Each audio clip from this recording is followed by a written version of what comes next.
not your friend. The old just said people smile in your face, but all the time they really want to what?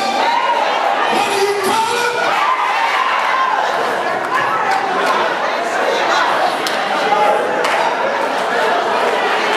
Yes, in this whole world there will always be some trials, some troubles, and some tribulations in which you must pray your way through.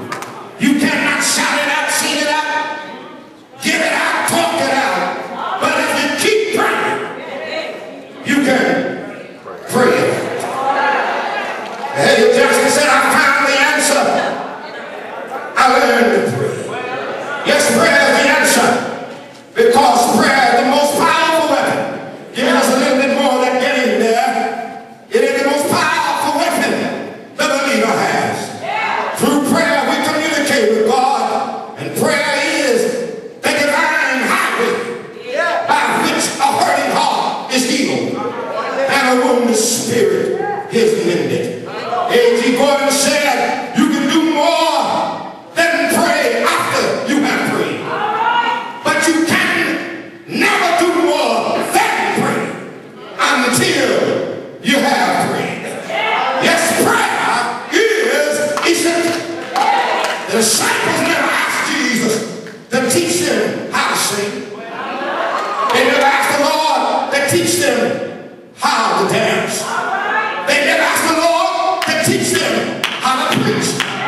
They did not even ask the Lord to teach them how to work miracles. But I did hear them say, Lord, teach us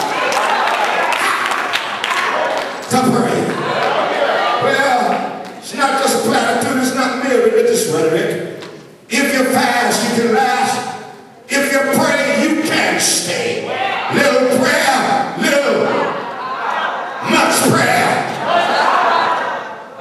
Nevertheless, in spite of the fact that Jesus said, my house shall be called a house of prayer, there is too much we do in church that has nothing to do with prayer. We heard it. We love musicals. I love music too. Church was almost full yesterday with music.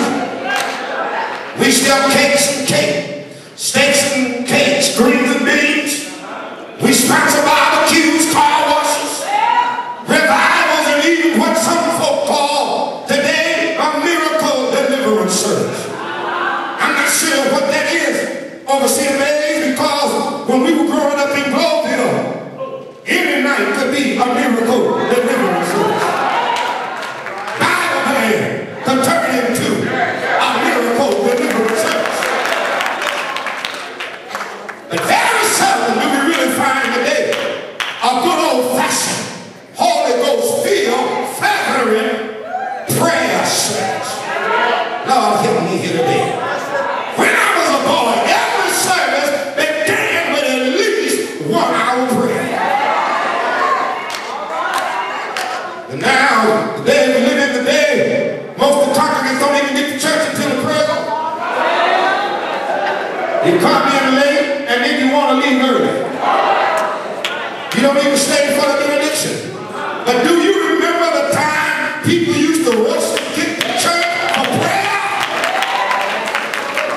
And then we didn't just get up and dismiss ourselves. We wanted the benediction because we said we need God's traveling grace. Let me go and get through here. In this text, Jesus is going through a very real human trial. Yes, indeed, we do have a great high priest that can be touched with the feelings of our infirmity. And after they know whether to make note of the fact here that what Jesus was going through was very real. In fact, so real and so strenuous was the Lord's ordeal that his sweat glands became confused and coated with his blood vessels. And the Bible said he sweated drops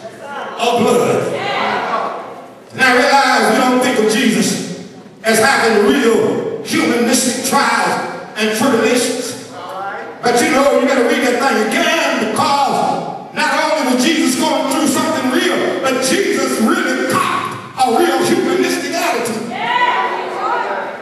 And then he prayed somewhat out of the will of God.